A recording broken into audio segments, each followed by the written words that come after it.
Jem Fuller, welcome to the Fieldswell Podcast. Lauren, thank you so much for having me on your show. I've been really looking forward to this conversation. Likewise, how are you doing today? Great. Yeah, just before we came on air, you and I were talking about this time of year and cycles and laps around the sun and how exciting it is because it's the chance of a fresh slate. And it's interesting. Some people who are more cynical say, "Oh, New Year's, it doesn't mean anything," and New Year's resolutions, and they never stick, and they have a negative look towards it, and I also hear some people say, "Oh, it's just another year." And I'm like, wow, you're missing a really beautiful, wonderful opportunity here to reset and to choose a positive perspective and to come to a place of hope and optimism and to get some clarity around goal setting and strategy and life, and I think it's really beautiful. I mean, when you think about it as a species, as Homo sapiens, as human beings, we have had cycles, like the cycles of nature, a lap around the sun and the seasons and the lunar cycles. And all of these cycles are in our DNA. We've evolved as a species, as a part of this beautiful planet and greater system. And so it makes sense to me that we celebrate and make ceremony and make ritual around the cycles, and that's what putting a mark in the year and saying, right, that's the end of that year. 2024 is done. And now we've got 2025, and I love it. I'm like you, I get really excited. Yeah. We almost feel like we're in a rat race, like moving so quickly. And then the holidays come and we kind of check out and have all these holiday events and gatherings. And then it's time for a new year. And I like to think of that as like, you're turning the page. It's a new beginning. How do I want this year to go? And to be intentional about starting it off strong. For me, I'm practicing dry January, really want to be focused. And I'm like, what can I change that'll have the biggest impact? And for me, it was cutting out alcohol. We're going to do 30 days, see how we feel. But it feels really good to start the year with intention and to celebrate a new year of life. Yeah. Oh, we are aligned in that as well. My partner and I have said the same thing. And I'm actually going to not completely do 3 months, but basically 3 months. So I'm doing dry January, and then on the first weekend of February is one of my best friends. It's his Bucks party. Okay. So I'm going to allow myself a few drinks at the Bucks party. Yeah. And then dry February. My partner and I are having our engagement party. We got engaged last year.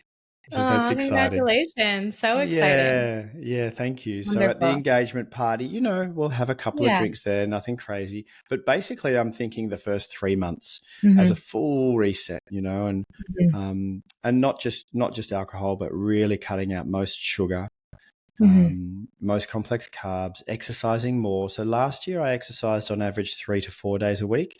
And this year I'm like, why not up it? Why not do 5 to 6 days a week of exercise, cardio and resistance? So anyway, that's how we've started the year, and it feels good. I love it. It feels really good to be intentional and to make positive choices in regard to your health and well-being. One of my mentors is the brain coach, Jim Quick, and he says, life is the C between B and D. It's the choices we make between birth and death. And so for our listeners, what choices are you making? Are they potentially going to positively impact your future or negatively impact it? Pay attention to that. Yeah, I love that. And making the choice in the moment, because that's the person that you choose to be in that moment.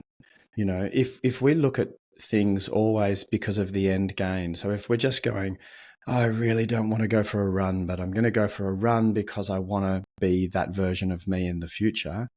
And so the run is a drag, and it's like, oh, I hate this, but I'm doing it because I want to lose weight, or I'm doing it because of this or that. It's a different experience. So if you're putting on your runners, you're putting on your trainers, and you're saying to yourself, I want to go for a run right now because I want to be the person today that chooses to exercise. That's the type of person I want to be today. And then it's like, wow, I feel good about this now.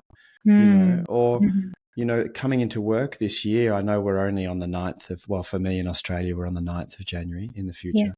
And it's only been 9 days, but every day I've been making my salad and bringing in salad for lunch rather than going out and buying something, And in that moment of making the salad, it's not because I'm thinking I want to lose this much weight or I want to, etc. It's like, no, I want to be a person who makes a salad for lunch Yeah, because that feels good to be that person, you know? And so it's about coming into the totally. present moment, you know, and choosing to be who you want to be because, you know, as you know, Lauren, we're all going to die and we Right. don't know when. It's so We've got true. no idea when, you know, and so Yeah. why not live today like it could possibly be your last day? Why not live Mm. this year like this could be your last year? And I Yeah. don't mean in a fearful way, I mean in a beautiful, joyful, Mhm. celebratory way, you know? Mhm. Yeah. Make choices that will help get you closer to where you want to go each and every day. Yeah, yeah, that's right. Beautiful. So, our conversation today is going to be largely focused around conscious communication and how small steps in awareness can make big changes in everything that we do. So, to start us off, I want to ask how you define conscious communication. Well, quite literally. I mean, let's start with the word conscious. And to be more conscious of anything is simply to be more aware of it. The more Mm-hmm. conscious we are, the more aware we are. So in the context of communication, it just means being more aware of the communication itself. Why are we having this conversation? Where is the other person at? What might they be feeling or thinking or experiencing right now? Being more self-aware, you know, in the communication. Am I queuing up to speak and defend a point of view? Or am I leaning in and seeking to understand with curiosity, you know? So just being more aware of the communication itself. And then communication, you know, it's interesting when I was writing the book, obviously I did a lot of research into communication and going right back to the definition of the word and the Latin roots of the word communication. And communicatio, which is the original noun, is a sharing, not a telling. Communication is not telling someone something, it's a sharing. And the verb communicare means to make common. You know, and the word communication comes from common, comes from community, comes from, you know, commonality. It's something, so it's coming to an understanding, really. And I think, you know, the reason I'm passionate about communication and more conscious communication is because communication underpins our ability to be effective in everything that we do. Yeah. Everything that we do. I mean, even if you're thinking about your relationship with yourself, your internal world, how peaceful and fulfilled and content is your internal world. And a lot of it's Yeah. got to do with the quality of your communication with yourself. You know, and I Mm. think a great place to start is to be more conscious, more Yeah. aware of the quality of the words that you use with your own self-talk, especially when you feel like you haven't met a standard that you set for yourself. So if you feel like you fell short or you're not happy with something that you've done, or when you get out of the shower and you're not in a very good mood and you're looking at yourself naked in the mirror, what words are you using when you talk to yourself? Because a lot of us are not aware, but we speak so terribly to ourselves. We use Yes. horrible words, and that's not healthy. You Mm. know, so just even to be Yeah. more aware of the communication with yourself.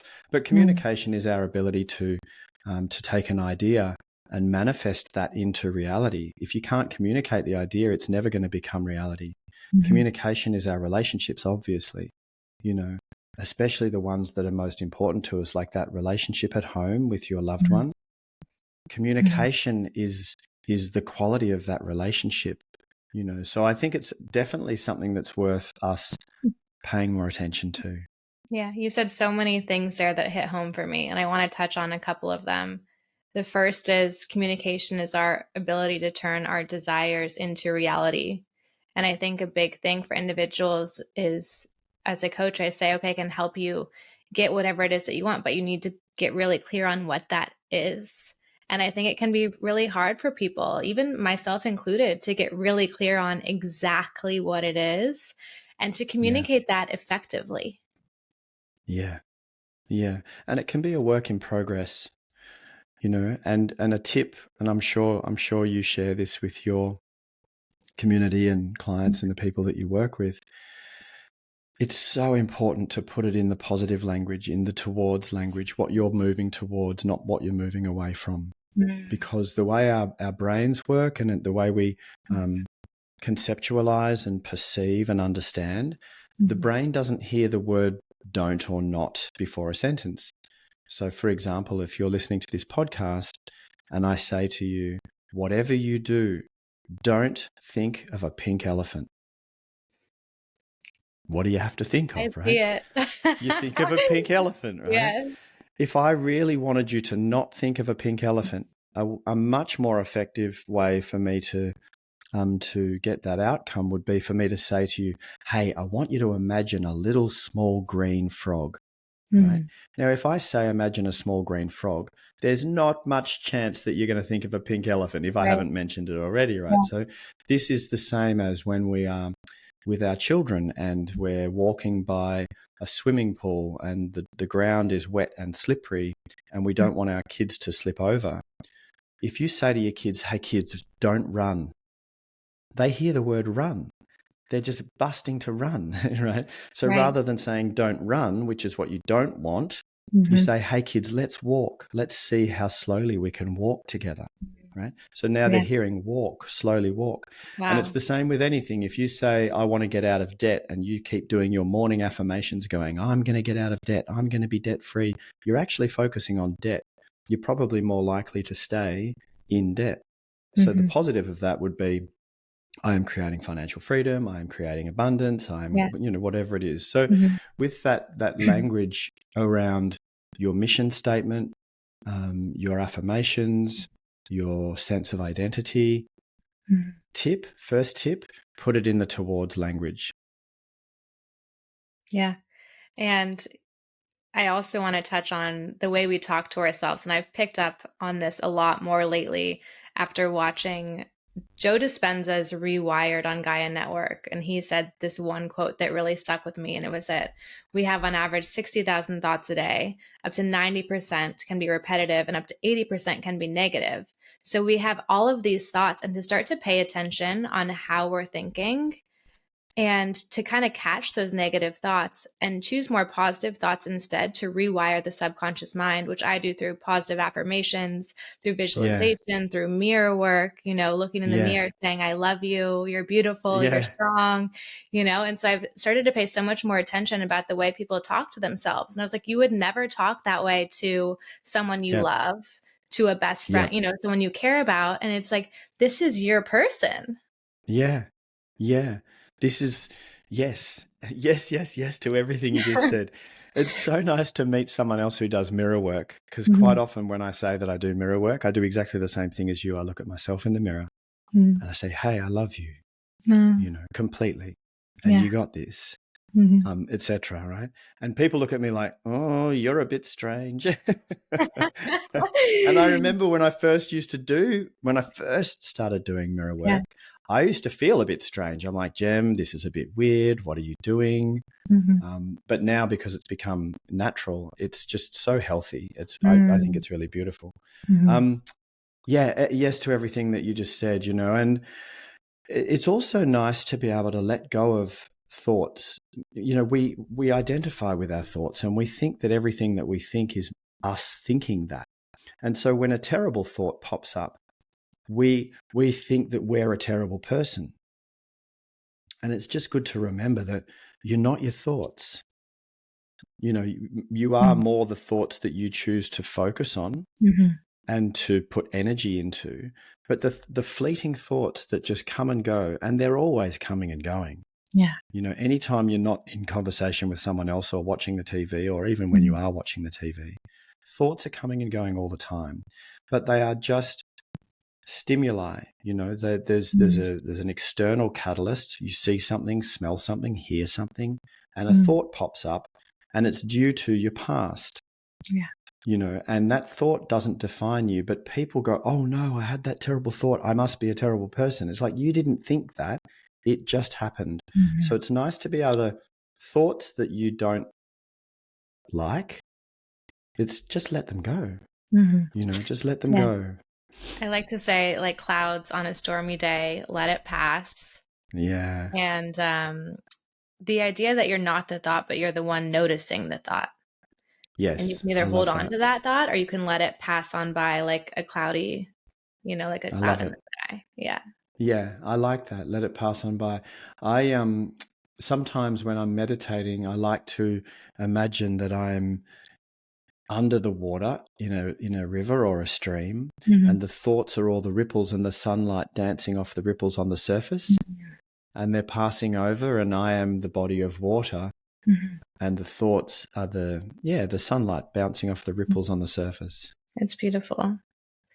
So we've talked a lot about now we've gone inner, like how we talk to ourselves. When preparing for this conversation, I found a quote that resonated and I want to bring it into our space. And it was that the single biggest problem in communication is the illusion that it has taken place. And this was by George Bernard Shaw. And what I took from this is that so often we believe we're communicating effectively and that our message is clear to whomever we're Yeah, communicating with, but often that's yeah, not the case. yeah, yeah. It's so true. The illusion that the person has already understood us. Mm, Um, Yeah, and I think that's because we're not conscious enough. When yeah. we are so caught up in our own version of reality, which is understandable because we can only perceive the external environment. So everything that's around us that we receive in bits of information, so light, sound, Mhm. sensation, we receive all of the information that's around us. So let's take it to communication. When you're sitting with someone and you're in communication with them, you are seeing them, hearing them, but you're perceiving them through your lenses, through your filters, right? Yeah. These bits of information come through your filters and you represent that information as a very beautiful, clear hallucination inside your mind, a projection inside your mind, but it's very much flavored with your version of reality. Mm, So they might have said something and you've perceived them to have said 1 + 1 = 2, but they right. actually said 1 + 2 = 3, and you Yes. completely misheard it. And when we think that our version of reality is the only version of reality, then we think the conversation's already happened because I know what I want to communicate with you. I want to Mm, communicate with you ABC. So I mm, think you've heard ABC, right. and quite often the other person hasn't. So I love that quote. It's a good one to be mindful of, and then we can start to be more conscious in Mhm. our communication. So if I've shared something with you, then it helps for me to at the end say, do you mind if I just check with you what you heard me say, just to make sure that I've communicated effectively? Totally. And How if did they you? repeat, Yeah. yeah, how did you hear that? And when they repeat back and it wasn't quite what you meant, then own it. Mm, Don't say to them, you didn't understand me, listen better. You say, my apologies, I didn't communicate well enough. Let me try another way. mhm. Wow. Yeah, that I just want to like take a breath because I think so often we expect someone to understand something because it's clear to us, but due to their totally different genetic makeup, life experience, etc., it came across totally differently to them and that's okay. Yeah, it's beautiful. Yeah. That's beautiful. Oh, my Lord. Imagine if everybody was an exact carbon copy of you. Right. Well, first of all, it just No, wouldn't thank you. work. It wouldn't work. But it'd be like, oh, and so rather than, this is a philosophical and practical application in our day-to-day lives as well. Rather than fearing and dishonoring and disrespecting difference, Mhm. oh my, we should be loving and honoring and adoring difference. Mhm. The fact that you perceive it differently to me, that is Yeah. beautiful. Mhm. Do you know what I mean? Yeah, it really is. And I want to, we talked about defensiveness earlier. And I think Mm, people often feel the need to protect themselves from perceived criticism. yeah, And we put up this shield as opposed to like maybe being vulnerable and expressing our emotions or having a deeper conversation. How do yeah, you think we can let go of this defensiveness and approach topics with more of an open mind? yeah. It's a really important and beautiful question, Lauren, because it is a key to much, much better communication is when we can Mm, develop the ability to let go of our defensiveness. And the mm, reason we're defensive is because our ego, our mm, sense of identity, who we think we are, feels attacked. And it feels attacked when someone challenges our ideas or when someone challenges the way we've done something or something like this. And for the ego, from the ego's perspective, it's actual life and death. It's like a lion is coming at us right? So the ego gets defensive like it's like life or death. What the ego doesn't realize is that you're actually safe, physically safe. There's Right. no lion coming to eat you. It's just that someone's challenging your way of thinking or an Mm-hmm. idea that you had, and that's okay. You're not actually going to die. So to remember, when we can develop the understanding that we have nothing to defend. Mm-hmm. When I say nothing to defend, I'm not talking about physical. If someone's coming to attack my wife or my children, of course I've got something to defend. That's a different Right. story. I'm not talking about that. I'm just talking about discourse, communication, Mm-hmm. navigating our way through life, communicating with people. That's all I'm talking about. Yeah. When someone comes to me and says, Jem, I disagree with your way of thinking, the first thing I'm saying to myself is, Jem, let go. You've got nothing to defend. It's okay. Get curious. Try and understand where they're coming from. It doesn't mean I'm always going to agree with you. Mm-hmm. But before we get to the point where I'm going to make up my mind whether I agree with you or I change my mind or I change my way of thinking or not, before I get there, I'm taking deep breaths and I'm leaning in and listening with everything that I've got. Yeah. I've got nothing to defend, Right. and so it's a long answer to your question, Lauren, but I think this is a practice. So in our meditations, in our affirmations, I need not be defensive. I can relax and let go, Mm-hmm. Yeah. Yeah. It's two things that come to mind that I think are ingrained in us. And it's like the need to be right and so much like caring what other people think. And both of those things lead Yeah. us to just be like defensive and to have to like prove ourselves. But it's like, wait a minute, what can I learn from this Yeah. person who maybe has a Yeah. totally different viewpoint than I do? Yeah. And it's interesting because both of those, the need to be right and the need to look good or care about how people think, both of these are needs of the ego. Mm-hmm. And, ego is important. We need to have an ego. We need to have a sense of identity, 100%. So I'm not saying get rid of the ego. I'm saying we can get better at balancing ego and spirit, say spirit or soul or collective consciousness or connectedness, or call it whatever you want to call it. But we all know that experience where we say, I lost myself. I lost myself in my art when I was painting that painting, or I lost myself in the music when I was dancing to that song, or I lost myself in the meditation. Losing ourself is actually finding yourself in a way. It's finding another aspect of self, which is the truth that we are intrinsically and inseparably connected and a part of Gaia, of the bigger system, right?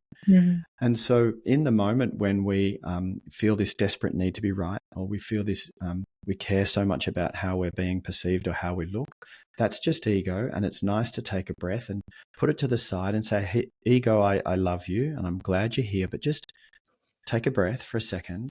Let me move into the experience of connectedness with this other person right now. And when I feel connected and I'm breathing with this other person, and you might even match their breathing. That's a nice little technique. And you match their breathing and their energy, and you explore what it feels like to be connected to this other person. Then it frees you from minding what they think about you. It frees you from this defensive need to try and jump in and prove your point. It frees you from that. And what it leads to is a spiritual experience of connectedness. It's actually quite beautiful. Yeah. I think something that can really help with conscious communication is listening, truly listening to what the other person is saying. And I want to touch on this because I once heard someone refer to ego as the backseat driver. And that cracked me up and really stuck with me, right? It's like this voice inside your head that's saying all these things like, wait a minute, like quiet. Let me be present. Let me be here. Let me hear what this individual is trying to communicate to me without all of your little commentary. Yeah. Yeah, I love that. I think it's nice to have the perception that the ego is the backseat driver, because a lot of people are not even aware of any of the stuff we're talking about. And that's okay. I'm not saying that's a bad thing. It just is what it is.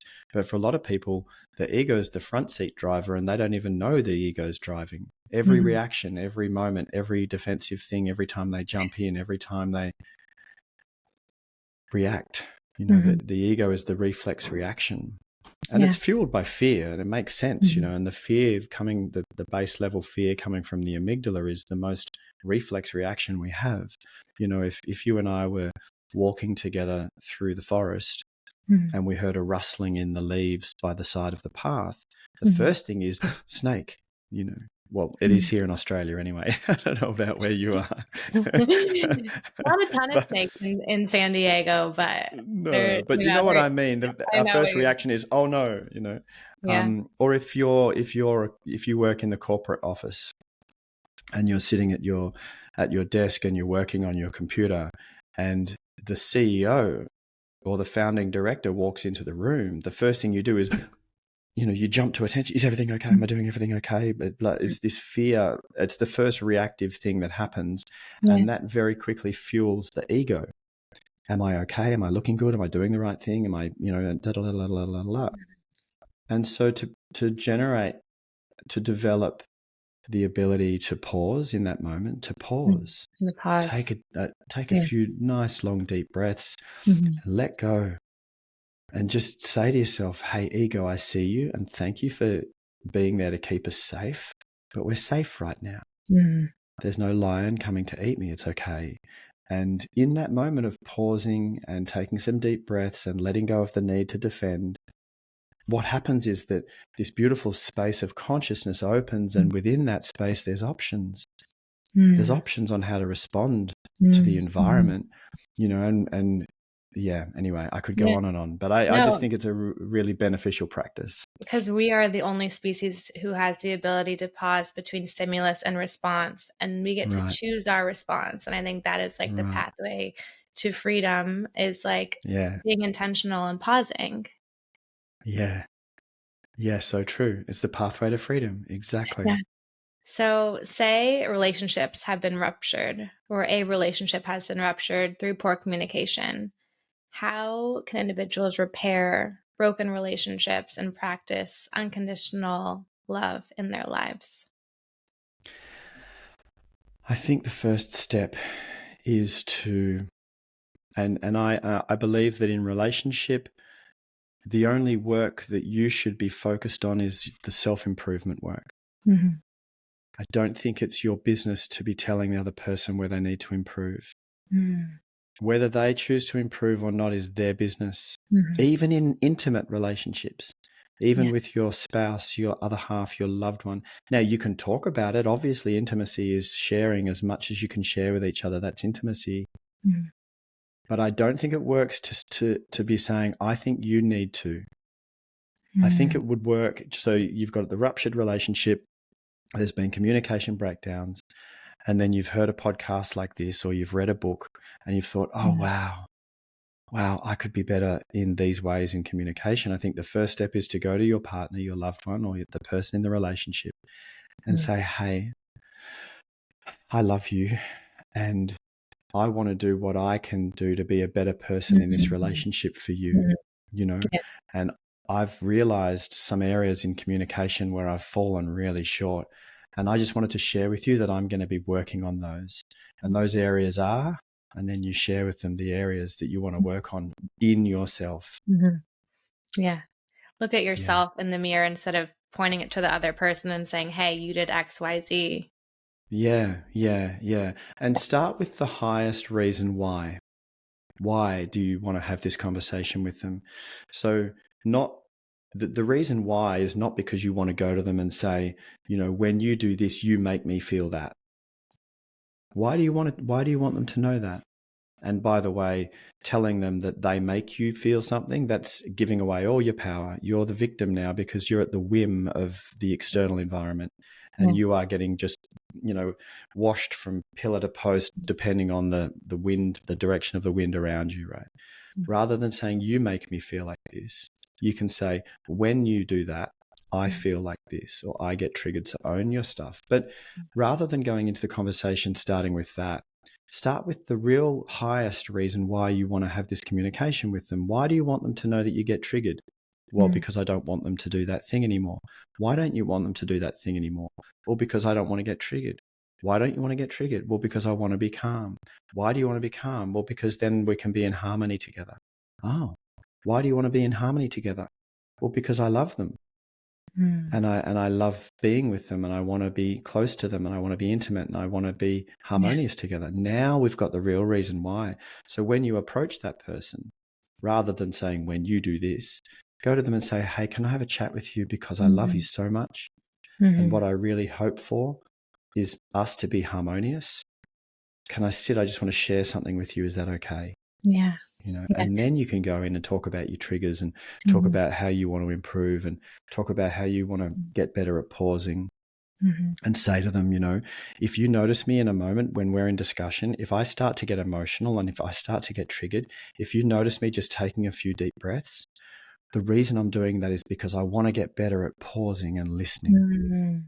So you share that with them. They're going to, the next time you're in that moment with them, they're going to be empathetic. They're going to be like, oh, wow, you're really trying to pause and take a breath and listen to me right now, Yeah. The pausing, the listening, the open-mindedness, and saying, hey, you matter to me. Yeah. Yeah. Yeah.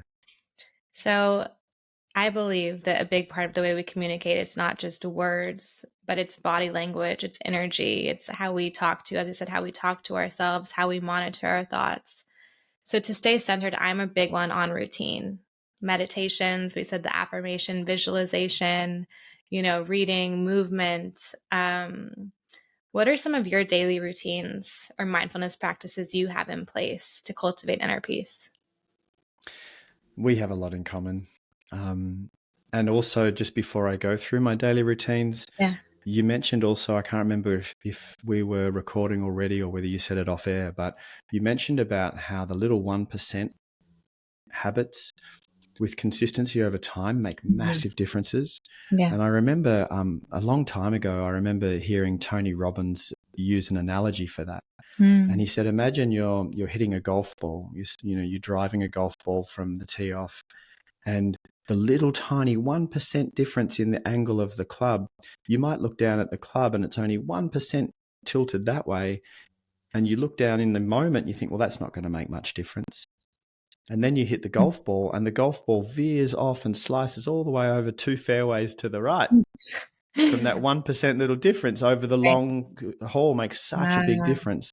And I really like that analogy. So for me, the 1% differences in terms of daily routine.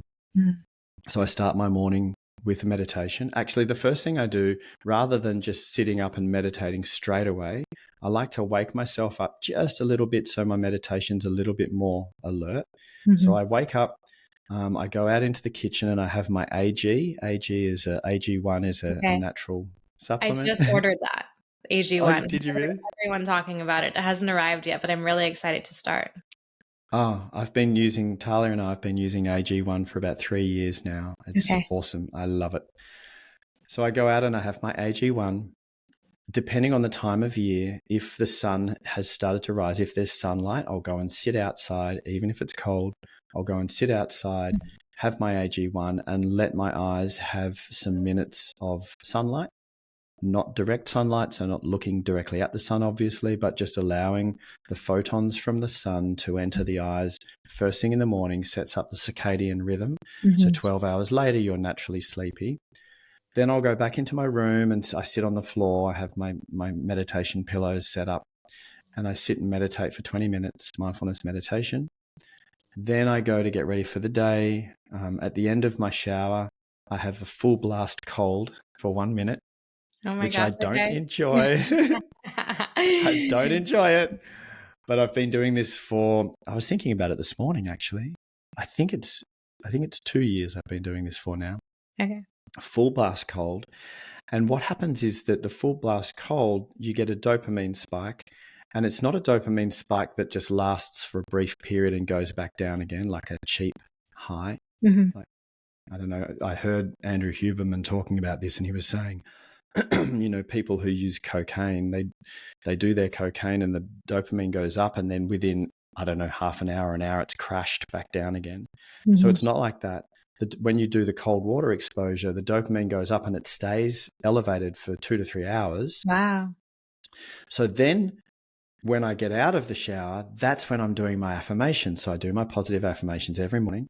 And apparently, and this is cool, I love this, apparently the neurons quote unquote wire together, the neural associations form way, way, way faster. So the neuroplasticity is much, much more active when the dopamine levels are up a little bit, right? Interesting. Yeah. So I get out of the shower with up dopamine, and now I'm doing my affirmations while I'm getting ready to go to work, and I do my affirmations for 5 or 10 minutes while I'm getting dressed and getting in the car.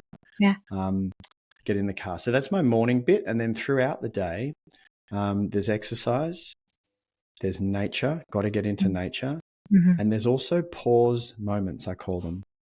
So I've created habits, little habitual moments throughout the day where I've associated the habit of pausing with a habit that I already have. So for example, going to my coffee machine and making my coffee in the morning, I used to have a little sticky note on the coffee machine saying pause. And now, because the two habits are associated with each other, I don't need the sticky note. Every time I go to my coffee machine, I pause, take a breath, and then continue. I have a pause note. Oh, you can't see it from where you are, but I have a pause note on the inside of my studio door. So every time I go to leave the studio, I stop, pause, continue. And that's a really beautiful, beautiful 1% habit. Yeah, I love all these practices. They make a difference to think about what is the routine I have in place for my days? How do I start my days?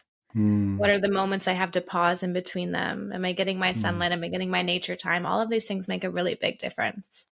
Yeah. Yeah, they do. And, you know, as humans, we have a need for certainty. In fact, it's our most base need, you know, a roof over our heads and, you know, enough food and shelter and certainty, right? And then if we're not getting our need for certainty met in a healthy, functional way, we will go and get it met in dysfunctional, unhealthy ways. You know, Yeah, the quick people fix. who, yeah. So people who raise their voice and, you know, dominate people by getting angry and raising their voice and being aggressive, all they're doing in that moment is trying to get their need for certainty met because they want to feel like they're in control. They're just getting it met in an unresourceful way. So when you can develop a life where you get your certainty met by these healthy little habitual practices, then you don't need to get it met in trying to control people or trying to feel like you're in control or getting angry in the traffic or, you know, becoming a drug dependent or an alcoholic or something, because that's also what part of alcoholism or drug addiction is, this need for certainty, because it's a crazy wide world out there and it's all a bit overwhelming, but I know what I get in the bottle. Right. And it's a very obviously unhealthy, dysfunctional way, but they're getting their need for certainty met. Yeah. All of these practices enable you to really be present and to be here in this moment. And I believe that is the gateway to creating the future that you desire for yourself. Yeah. Yeah, it is so much. You know, you remind me, Lauren, of have, do, be, and switching that. So most people think about, what do I want to have? Right? No, I want that house, or I want that promotion, or I want that holiday, or I want that relationship, or I want that thing. And they just focus on what they want to have. Or if you use the analogy in sport, it would be the tennis player who is about to serve the tennis ball, and they're thinking about, I want an ace. I want to serve an ace. And if they're just thinking about the ace, they're not in the moment. So they're not as focused on the moment of tossing the ball in the air and hitting the ball over the net. So it's the same analogy in life. If you're just focused on that, you know, that boat that you want to buy or that promotion that you want to get, you're not in the moment. And so rather than, and by chasing this stuff that you want to have all the time, that determines what you're doing, which is working overtime and being crazy and coming home and, you know, you're not very present with your family or whatever. And that then determines who you're being in this moment, which is stressed and worried and ill and run down and exhausted and depressed maybe, right? So if we flip it, which is what you were just saying, and we focus on be first, you know, who do I choose to be in this moment? Who do I aspire to be? What are my core values? What does integrity feel like for me in this moment? You know, and if I focus on being my core values in this moment, kind, generous, open-minded, connected, you know, those words that mean something to you, if you focus on being that, then the quality of what you're doing is better. Yeah. The quality of your relationships is better. The quality of your focus is better because you're choosing to be who you're being. Mm-hmm. And then you turn around one day and you look at what you've got. You go, oh, wow, look, I've got these beautiful relationships and I've got this successful business. And yeah. Mm-hmm. Such a beautiful reminder. So, Jem, before we wrap up, let's bring your book into the chat. What inspired you to write The Art of Conscious Communication, and what impact do you hope that it will have on the world? I wrote it in the first year of COVID, and where I live in Australia, the state of Victoria, we were the most locked down over the longest period of time in the world. It was crazy. Our lockdowns just went on and on and on for 2 years. So it was in the first year of that, and I thought, well, this is a good time to write that book that I've been thinking about writing. And I thought about wanting to have impact. I didn't write the book to make money, and I didn't write the book to be famous. I wanted to write a book that actually helped people. Mm-hmm. And communication to me seemed like, one of the most important aspects of us being us. Mm-hmm. And so that's why I chose to write the book on communication. And, I'm passionate about us all raising our level of consciousness. Mm-hmm. I think that's the way forward for humanity. I think the more conscious we become, the better we will evolve, and hopefully we can tip the scales of humanity in the right direction, because the scales are teetering at the moment. It's like, oh, where are we going? What are we doing? Yeah. And I think, I've been watching people shouting at each other over these digital divides of difference. When Twitter first became a thing, I kind of went on Twitter a little bit at the start, but very quickly I realized this is not a good place to hang out. People are just shouting at each other, and the algorithms are just trying to enrage us all to keep us on the platform. And I'm like, I'm out of here. So I haven't been on that for a long time. I still use Instagram, but I curate my feed. If you looked at my Instagram feed, it's all positive news. Mm-hmm. It's all beautiful, good people doing good stuff. I don't click on any of the enraged, horrible stuff at all. Yeah. And so the algorithms are like, well, we're not going to get Jem by putting horrible stuff in front of him. So let's just give him nice stuff. Right? That's intentional, right? But what I've been watching, these people just shouting at each other, and the combination of the political incentives and the algorithms have been creating these divides, and it's sad, and through this, our communication has deteriorated to either fake news or enraging news, or people just with the caps lock on shouting at each other. And I'm like, oh, people, come on. Yeah. We are all of the same species. Right. We all have the same color blood. Yeah. We all need food and shelter. We all grieve when a loved one dies. We are the same, people. Can we please come together? And people might hear me and go, oh, hippie or idealist or whatever. But I'm unashamedly like that. I'm unashamedly kumbaya. Let's hold hands and please come together and sort this out, because we all have access to the same resource. If we got our acts together, there's enough on this planet for all of us. Yes. Let's work together. That's what we should. Let's right. come And how together. are we going to do that? Yeah. Communication. Yeah. That's why I wrote the book. Beautiful. I'm so with you. I mean, the percentage of our similarity as opposed to the percentage of our differences. Think about that for a second. Yeah. Have we got time for me to share one last little story with you? We do. So I was in North Pakistan in 1998 as a backpacker, a traveler, not a tourist. Mm-hmm. I was immersing myself in cultures all around the world. I was in North Pakistan, and I was on a local bus up in the remote mountains, coming over the highest highway in the world. Actually, it's the most elevated highway in the world from China into Pakistan. Mm. And we were coming back down into Pakistan, and it was just after, in 1998, it was just after America sent cruise missiles into the northwestern frontier province, so Pakistan, Afghanistan, to try and kill Osama bin Laden, because he had claimed responsibility for the bombing of the American embassy in one of the African countries. Mm-hmm. Right? So this was a couple of years before 9/11. Mm-hmm.